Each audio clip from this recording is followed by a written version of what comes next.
दोस्तों, आज जो कॉमिक्स हम पढ़ेंगे उसका नाम है लंबू मोटू और पागलों का बादशाह पार्ट 2। यहाँ तक स्टोरी हम पढ़ चुके हैं इसके पार्ट 1 में। तो पहले आप उसको पढ़ लेना, तभी आपको पूरी स्टोरी समझ में आएगी। इसका पहला पार्ट आपको मिल जाएगा प्ले लिस्ट में, लंबू मोटू का फोल्डर है उसके अंदर, और उसका नाम है लंबू मोटू और पागलों का बादशाह पार्ट 1। तो मैं आगे से पढ़ता हूँ। और फिर लो के ट्रांसमीटर के पृष्ठ भाग में लगे नन्हे नन्हे स्विचों में से लंबू ने 2 स्विच दबाए।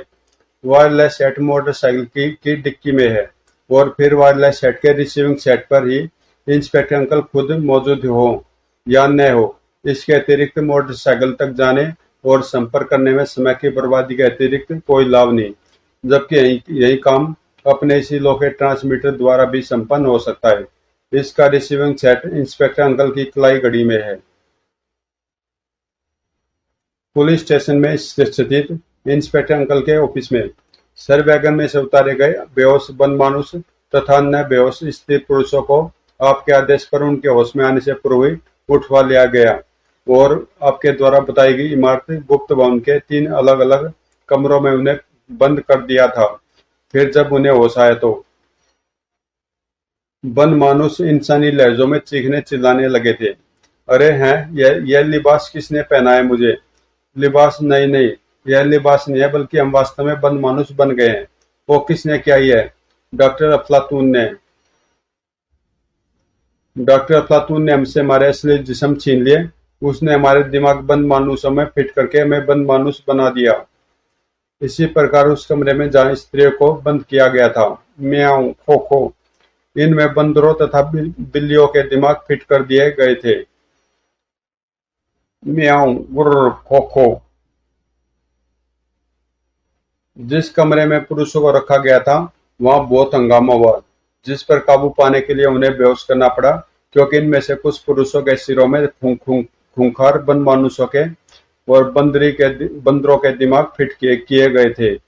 चूंकि उन सब के दिमाग जान उड़ गए थे, अतः वह सब अपने आप को तो बंदर अथवा बनमानुस ही समझ रहे थे, पर दूसरों को वह आदमी समझकर उन पर हमलावर हो गए थे।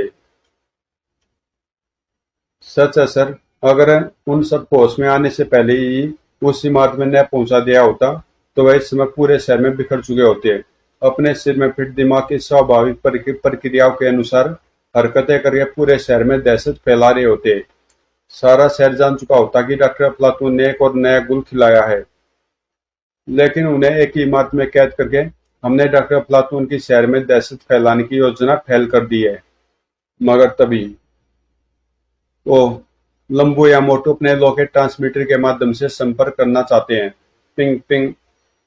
Yes, 303 receiving message. ओह लंबू, हाँ बताओ क्या बात है? ओह अच्छा, मोटू उस बंगले में फंस गया है, फायरिंग विस्फोट। ठीक है, मैं पुलिस फोर्स लेकर पहुंच रहा हूँ इधर। मोटू, मैं बंगले में प्रविष्ट हो रहा हूँ। ठीक है, इन लोगों का ध्यान तुम्हारी ओर आकर्षित होगा तो शायद मुझे ऊपर आने का अवसर मिल जाए।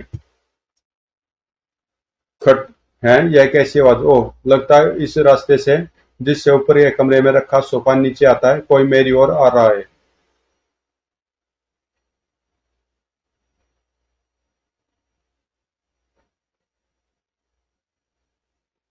ओह, मेरी गन का बट फर्श पर लग गया था, जिससे खट की आवाज हो गई। पर शायद यह मामूली सी आवाज बराबर वाले कमरे में छुपे मोटे छोकरे के कानों तक न पहुंची होगी। वे चारों मोटू को पीछे से घेर कर मौत के घाट उतारना चाहते थे। कोई आर्ट न हो, बिल्ली की तरह दबे पांव बड़े बड़ो। लेकिन यह मामूली फुसफुसाहट भी सतर्क हो चुके मोटू के कानों तक पहुंच चुकी थी। बिल्ली की तरह हो या कुत्ते की तरह, पर मोटू समझ चुका है कि तुम गिनती में 4 आदमी हो। यह बात फर्श पर धीरे धीरे रखे जा रहे 4 जोड़ी पैरों की धमक बता रही है।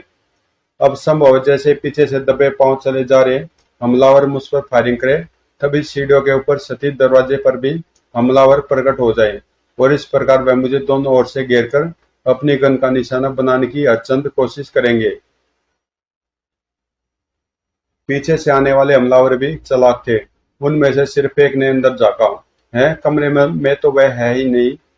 मुझे कमरे में न पाकर उसे हैरानी हो रही है। झिझकता हुआ गंधारी थोड़ा आगे बढ़ा और ओह, तो क्या वह सीढ़ियों के रास्ते भाग गया? क्या बकते हो? वहां तो ग्रुप नंबर 3 मोर्चा जमाए हुए है।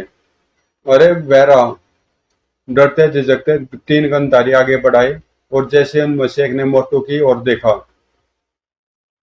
लेकिन मोटू ने उन तीनों में से एक को भी अपने गन का रुख अपनी ओर घुमाने का अवसर नहीं दिया।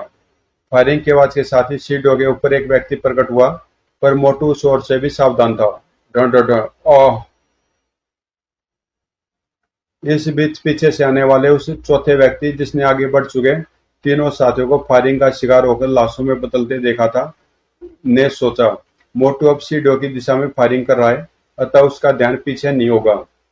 यही मौका कि अचानक आगे बढ़कर उसे गोलियों से छलनी बना दूं। लेकिन मोटू जानता था कि ऐसे अवसर पर पीछे रह गया चौथा हमलावर उसे निशाना बनाना चाहेगा, अतः सीढ़ियों की दिशा में फायर करने के साथ ही उसने अपनी गन पीछे घुमा दी। आजा मेरे लाल। आई। इस बीच लंबू ने दबे पांव बंगले में प्रवेश किया। यह शायद मोटू के ऊपर आने की प्रतीक्षा कर रहा है। वह चाहता तो दूर से उसे अपने रिवॉल्वर का निशाना बना सकता था, लेकिन वह नहीं चाहता था कि रिवॉल्वर से हुए फायर की आवाज से वह सब सावधान हो जाए। जो इससे नजर आ रहे गनमैन आगे खड़े हो सकते हैं। इसलिए वह बिल्ली की सी दबी चाल से आगे बढ़ा और ठीक उसके सिर पर पहुंचकर उसने एक नपातुला वार किया। ठक। ओह!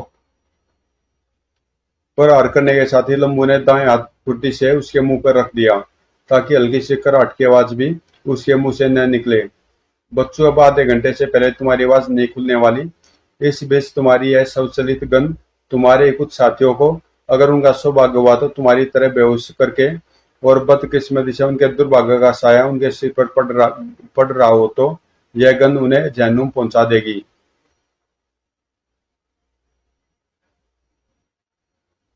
यह दीवार में बना गुप्त द्वार लगता है और शिकार भी मौजूद है।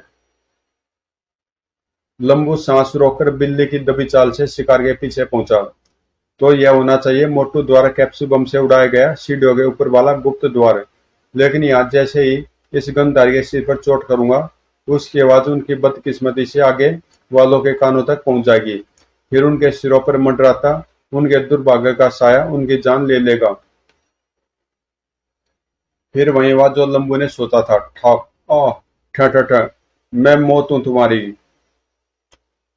लगता लंबू आ पहुंचा। ठक। आ। लंबू। मोटू आजा मेरे प्यारे, मोर्चा फतेह हो चुका। तू ठीक तो है ना मोटू? बहुत गोलियां चली थी। यहाँ कोई गोली तुझे तो? अरे नहीं, इनकी चलाई गोलियां छू तक नहीं सकी मुझे। सब मर गए, कोई भी जीवित नहीं है। कम से कम 2 आदमी तो जीवित हैं, जिन्हें मैंने बेहोश किया था, लेकिन हो सकता है इस बंगले में कहीं कोई और भी मिल जाए। लेकिन जैसे विशाल ड्राइंग हॉल में पहुंचे, उन्हें दाईं ओर वाले दरवाजे से बाहर आता एक व्यक्ति दिखा। है तो तुम? हॉल्ट। अब न आगे कदम उठाना न पीछे।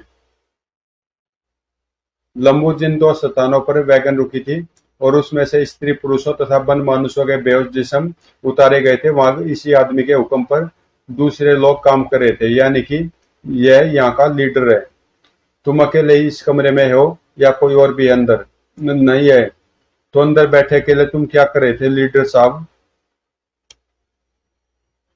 ओह, तो यह बात है। तुम यहाँ बैठे इंडोर टीवी पर इस बंगले में चल रहे युद्ध का नजारा देख रहे थे, और जब तुमने अपनी टोली के अंतिम सदस्यों को जहन्नुम पहुंचते देखा तो भाग जाने के लिए कमरे से बाहर आ रहे थे। तभी पुलिस सायरन की तेज आवाज वातावरण में गूंज उठी। पुलिस! इंस्पेक्टर अंकल भी आ पहुंचे।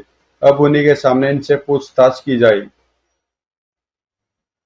सायरन की आवाज अभी थमी भी न थी कि धड़धड़ाते सशस्त्र पुलिसमैनों के साथ इंस्पेक्टर अंकल बंगले में प्रविष्ट हो गए। लंबू, अंकल आप इधर आइए, और बाकी सबको पूरे बंगले में बिखरी पड़ी लाशों तथा 2 बेहोश व्यक्तियों पर अधिकार करने के लिए भेज दीजिए।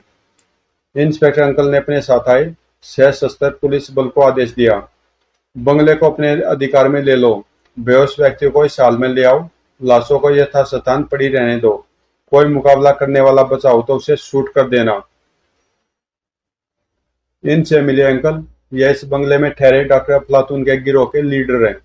यानी कि खेल खत्म हो चुका। नहीं नहीं नहीं, मैंने यह बताया तो डॉक्टर अफलातून मेरा दिमाग भी निकाल देगा। पूरा खेल खत्म नहीं हुआ अंकल, यह तो सिर्फ शुरुआत थी। असली खेल वहां खेला जाएगा जहां डॉक्टर अफलातून है। वो डॉक्टर अफलातून कहाँ है? इस सवाल का जवाब यही लीडर साहब देंगे। तुम्हारा दिमाग तो डॉक्टर अफलातून तब निकालेगा जब तुम्हारा जिस्म उसके पास पहुंचेगा। और यह तुम जानते ही हो कि अगर तुमने डॉक्टर अफलातून का पता नहीं बताया तो डॉक्टर अफलातून के दूसरे आदमी तुम्हें पुलिस के हवालात से निकालकर डॉक्टर अफलातून के पास पहुंचा देंगे। लंबो की बात लीडर की समझ में आ गई। अतः उसने उस गुफा का पता बता दिया जहां से उसने बेहोश स्त्री पुरुषों व बंद मानुषों को वैगन में लदवाया था। लेकिन मुझे नहीं मालूम उस गुफा में वह सब कैसे पहुंच जाते हैं जिनके दिमागों को बदला जा चुका होता है। अच्छा, अगर अगर तुम्हें डॉक्टर अफलातून को यह सूचना देनी हो कि इस बंगले में कुछ व्यक्ति घुस आए थे जिन्हें तुमने गिरफ्तार कर लिया है, तो वह सूचना कैसे पहुंचाओगे उस तक? उस ट्रांसमीटर के माध्यम से। ठीक है, तो उसे सूचना दो कि इंस्पेक्टर अंकल और लंबू मोटू बंगले में घुस आए थे जिन्हें तुमने गिरफ्तार कर लिया। लीडर ने इंस्पेक्टर अंकल के आदेश का पालन किया तो ट्रांसमीटर में से डॉक्टर अफलातून का आदेश प्रसारित हुआ। शाबाश, उन्हें वहीं पहुंचा दो जहां से तुम शिकार को उठाते हो, लेकिन उन्हें वहां बेहोशी बेहोशी की हालत में पहुंचाना। कम से कम 2 घंटे तक वह उस स्थान पर बेहोश पड़े रहे जहां तुम उन्हें पहुंचाओगे। लेकिन अगर तुम अपनी योजना सफल बनाना चाहते हो तो यहाँ से पुलिस हटा लीजिए, क्योंकि डॉक्टर अफलातून अपने बंदरों तथा अन्य ग्रुप के आदमियों को अपने ठिकाने में भेजकर वहां के हालात मालूम करता रहता है। ठीक है। कुछ ही मिनट बाद उस बंगले से पुलिस फोर्स हटा दी गई, लेकिन एक कमरे में इंस्पेक्टर अंकल ने सादा वेशधारी 4 सब इंस्पेक्टरों तथा 2 असिस्टेंट सब इंस्पेक्टरों को रोक लिया था और अपने हाथों से उनके चेहरे बदल रहे थे। और फिर उन सब के चेहरे लीडर के साथियों जैसे थे। 19-20 का अंतर भी नहीं था। Very good. फिर लंबू मोटू तथा इंस्पेक्टर अंकल ने एक एक कैप्सूल निकला। अब किसी भी प्रकार की जहरीली अथवा बेहोशी की गैस उन पर असर नहीं कर सकती थी। अब तुम हमें यहाँ से बेहोशी की अवस्था में वैगन में ला दो और गुफा में पहुंचाकर लौट आना। मेरे ऐसा एक अफसर पुलिस अफसर जो तुम्हारे साथियों के मेकअप में है, यह तुम्हारी हर प्रकार से रक्षा करेंगे और तुम खुद को इनके अधिकार में समझना। फिर योजना अनुसार बेहोशी का नाटक किए हुए इंस्पेक्टर अंकल तथा लंबू मोटू को वैगन में लाता गया। जिस समय उन्हें वैगन में लादा जा रहा था, तभी सामने वाले बंगले की छत पर एक बंदर पहुंचा था जो यह सब कुछ देख रहा था। बेहोश शिकार को वैगन में लाता जा रहा है। तभी बंदर के मस्तिष्क में आदेश उभरा, चमनलाल तुम भी उस वैगन में सवार हो जाओ, जो आज्ञा। ठहरो बंदर। डॉक्टर अफलातून का बंदर जिसमें आदमी का दिमाग फिट है। डॉक्टर अफलातून का आदेश है कि मैं भी इस वैगन में तुम्हारे साथ चलूं। चलो आगे ड्राइविंग केबिन में बैठ जाओ। तभी बंदर के मस्तिष्क में आदेश उभरा, नहीं चमनलाल, तुम्हें बेहोश शिकारों के साथ पिछले हिस्से में बैठना है। नहीं, मैं पिछले हिस्से में बैठूंगा। क्या यह भी डॉक्टर अफलातून का आदेश है? थक, नहीं तो क्या तेरे बाप का आदेश है? और जब वैगन रवाना हुई, चमनलाल बेहोश शिकारों तथा ग्रुप के बाकी सदस्यों पर नजर रखो और कोई संदिग्ध बात नोट करने की कोशिश करो। कोई संदिग्ध बात नहीं है, यह सब पुराने चेहरे हैं, यानी ग्रुप के ही आदमी है तथा शिकार सचमुच बेहोश नजर आ रहे हैं। इस प्रकार बेहोश गुफा तक पहुंच गए। बंदर ने इस बीच कोई संदिग्ध बात नोट नहीं की। नियम अनुसार बेहोश शिकारों को गुफा में छोड़कर वैगन वापस लौट गई। पता नहीं कब तक यूं ही बेहोशी का नाटक किए पड़े रहना होगा। लेकिन लगभग 15 मिनट बाद एक गुफा में तेज आवाज उभरी, खटाक। ओह! गुप्त द्वार और चलता हुआ फर्श, फर्श से चिपके पलंग। इंस्पेक्टर अंकल तथा लंबू मोटू ने पलकों में जरा सी झिरी बनाकर देखा। चलते हुए फर्श पर अचानक एक गोल दायरा प्रकट हुआ और धरातल पर पड़े उनके जिस्म ऊपर उठने लगे। और उस गोल दायरे बने छिद्रों से जबरदस्त चुंबकीय शक्ति प्रवाहित हो रही है जो हमारे जिस्मों को अपनी ओर खींच रही है। तीनों के जिस्म चलते हुए फर्श पर प्रकट हुए अनगिनत छिद्रों वाले उस दायरे पर जा चिपके और एक निश्चित स्थान पर पहुंच फर्श पर बना गोल दायरा फर्श से अलग हो लिफ्ट के समान ऊपर उठने लगा। चंद क्षणों बाद ही उनके जिस्म एक झटके से रुके। यह वही स्थान था जहां इससे पूर्व यहाँ बिछे पलंगों को लिफ्ट के समान फर्श में समाते देखा था, जिस पर बेहोश बंद मानुष तथा अन्य व स्त्री पुरुष लेटे हुए थे, जिनके दिमाग बदल लिए गए थे और जो इस समय गुप्त भवन के अलग अलग कमरों में कैद थे। जैसे इन तीनों के जिस्म उस हाल के फर्श पर पहुंचे, दीवार में स्थित स्क्रीन पर डॉक्टर अफलातून प्रकट हुआ। डॉक्टर जेड, इन तीनों के दिमाग निकालने से पहले इनमें से किसी एक को होश में लाओ और पूछो कि हमारे संगठन में वह गद्दार कौन है जिसकी सूचना पर राजधानी की पुलिस ने शहर में पहुंचाए गए हमारे शिकारों को होश में आने से पहले ही एक इमारत में कैद कर दिया और जिसने उन्हें इस बंगले का पता बताया जिसमें इन्हें गिरफ्तार किया गया है। तो ये है डॉक्टर अफलातून। आदेश की समाप्ति के साथ ही स्क्रीन पर से डॉक्टर अफलातून की तस्वीर तथा प्रकाश की चकाचौंध गायब हो गई। हमारे यहाँ पहुंचते ही अफलातून ने स्क्रीन पर प्रकट होकर आदेश प्रसारित किया। इसका मतलब है जहां भी हमें देख रहा है। स्क्रीन पर अंधकार होते ही डॉक्टर जेड ने एक स्विच दबाया। उस स्विच के दबते एक द्वार खुला और खूंखार बनमानुस प्रकट हुए। सूरज, प्रकाश, आगे बढ़ो और इस इंस्पेक्टर को पलंग नंबर 4 पर जकड़ दो। जो आ गया डॉक्टर जेड। इसका मतलब इन खूंखार बनमानुसों के सिरों में सूरज और प्रकाश नाम के किन्हीं दो व्यक्तियों का दिमाग फिट कर दिया गया है। इससे पहले कि यह बनमानुस पलंग नंबर 4 पर इंस्पेक्टर अंकल को जकड़ दे और यह दोनों डॉक्टर इन्हें होश में लाकर भिन्न भिन्न प्रकार की यातनाएं देकर अंकल से पूछताछ करे, हमें एक्शन में आ जाना चाहिए। अगले क्षण दोनों उछलकर खड़े हो गए, साथ ही उस छिद्रों वाले गोल दायरे से अलग हो गए जो इन्हें यहाँ तक लाया था। खबरदार, इंस्पेक्टर अंकल को छोड़ दो। कहीं ऐसा न हो इन छिद्रों वाले दायरे की चुंबकीय शक्ति फिर से चालू हो जाए और ये हमें लेकर वापस फर्श में समा जाए। होशियार, वरना एक एक की खोपड़ी में सुराख कर दूंगा। अगले क्षण पता नहीं बंद मानुष ने इंस्पेक्टर अंकल को लंबू मोटू की ओर उछाला था। वह स्वयं ही उनके बंधन से निकलकर लंबू मोटू की ओर उछल पड़े। ओह, दौड़! उसी क्षण सक सक। ओह, तो यह बात थी। आपने इन किरणों को दीवार से निकलते देख लिया था। मैंने सिर्फ सामने की दीवार में प्रकट होते उन दो छिद्रों को देखा था जिनसे यह किरणें निकली हैं। इसका मतलब अफलातून उस दीवार के पीछे है। कैप्सूल बमों का प्रयोग करो और दीवार को तोड़ दो। अगले क्षण लंबू मोटू के हाथ पल भर के लिए अपनी जेबों में गए। फिर जब बाहर निकले तो उन हाथों में थमे दो दो कैप्सूल बम उस दीवार की ओर उछल गए जिसमें से किरणें निकली थी और उसी दीवार पर वह स्क्रीन भी थी जिस पर अफलातून प्रकट हुआ था। धड़ाम! मैं इनके पीछे चलूं। लंबू मोटू जैसी दीवार के दूसरी ओर पहुंचे। बंद होता दरवाजा। इसका मतलब जो उस कुर्सी पर बैठा था वह उस दरवाजे से निकल गया। फिर बिना एक क्षण भी गवाए मोटू ने कैप्सूल बम बंद हो चुके दरवाजे पर दे मारा। धड़ाम! फिर जैसे दोनों टूटे हुए दरवाजे के दूसरी ओर पहुंचे, उन्होंने खुद को पहाड़ को खोखला करके बनाई गई एक लंबी सुरंग में पाया जिसके दूसरे सिरे की ओर एक व्यक्ति भागा चला जा रहा था।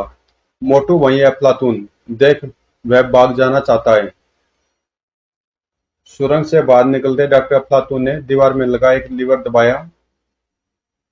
सुरंग बंद और वह बाहर निकल गया, लेकिन कैप्सूल बम इस दरवाजे की भी धज्जियां उड़ा देगा।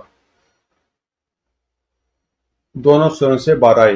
वो वह देखो, अफलातून हेलीपैड पर खड़े हेलीकॉप्टर की ओर भाग रहा है और अगर हम उसे इस पुल को पार करने से पहले न रोक सके तो वह पुल पार करते ही इस पुल को नष्ट कर देगा।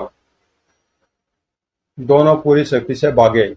वह बहुत तेज भाग रहा लंबू, हम उसे पुल पार करने से पहले नहीं पकड़ सकते तो वह भी इस पुल को पार नहीं कर सकेगा। लंबू ने रिवॉल्वर निकाला और धाए धाए आई। दोनों पैरों से लाचार होकर भी अफलातून ने हार न मानी, लेकिन वह पुल पार कर पाता इससे पहले मोटू का जिस्म उसके ऊपर आ गिरा। दौड़! ठॉक! बस बहुत कोशिश कर चुके माय डियर अफलातून। और वह देखो, इंस्पेक्टर अंकल दोनों डॉक्टरों और बनमानुषों के पीछे भागते आ रहे हैं। बस अब रुक जाओ, वहीं जाओ। और अंकल, यह है डॉक्टर अफलातून। शाबाश मेरे बहादुर बच्चा, असली शिकार तो तुम्हारे ही हाथ लगा है। और फिर दोनों डॉक्टरों तथा बनमानुषों को जकड़ लिया गया। डॉक्टर अफलातून को होश में लाकर उसके दोनों हाथ जकड़कर वह वापस मशीन वाले कमरे में पहुंचे। यह मेरा कंट्रोल रूम है। यहीं से मेरे नियंत्रण में काम करने वाले कंप्यूटर उन दिमागों को आदेश देते हैं जिन दिमागों को दूसरे प्राणी के सिर में फिट करने से पहले इन कंप्यूटरों से उनका संपर्क जोड़ दिया जाता है। इस स्क्रीन पर मुझे पहाड़ को खोखला करके बनाए गए अपने स्टेशन ठिकाने के चप्पे चप्पे को देखता हूँ। चूंकि पूरी स्टेशन पर 80 इंडोर टीवी कैमरे लगे हैं तथा यहीं से मैं अपनी तस्वीर बराबर वाले कमरे की दीवार में लगी स्क्रीन पर दिखाता था जहां तुम तीनों ने पलंग बिछे देखे थे। वहीं पर मेरे दोनों सहायक डॉक्टर ऑपरेशन करके दिमागों की अदला बदली करते हैं। और फिर वहीं पर उन सभी प्राणियों के दिमाग एक बार फिर बदले गए जिनके दिमाग इसी स्थान पर डॉक्टर अफलातून के आदेश पर एक दूसरे प्राणी के दिमाग के साथ बदल दिए गए थे, मगर इस बार उन्हें उनके असली दिमाग दिए गए। मैं चमनलाल हूँ जिसे बंदर के रूप में आप चारों शिकारियों ने रास्ते में देखा था और फिर यहाँ पहुंच गए थे। कितना भयानक था यह सब, उफ। और फिर डॉक्टर अफलातून के उस खतरनाक स्टेशन को जहां दिमागों की अदला बदली की जाती थी डायनामाइट से उड़ा दिया गया। धड़ाम। और डॉक्टर अफलातून तथा उसके गिरोह के वह सभी आदमी जो शहरों में बिखरे हुए थे गिरफ्तार करके जेल में ठूस दिए गए। अब अदालत इनके द्वारा किए गए जुर्मों के अनुसार इन्हें सजा सुना देगी। का संविधान में अफलातून जैसे अपराधों के लिए मौत से बढ़कर भी कोई सजा होती। समाप्त। तो दोस्तों, ये कॉमिक्स यहीं पे समाप्त होती है और मिलते हैं किसी अगली कॉमिक्स में।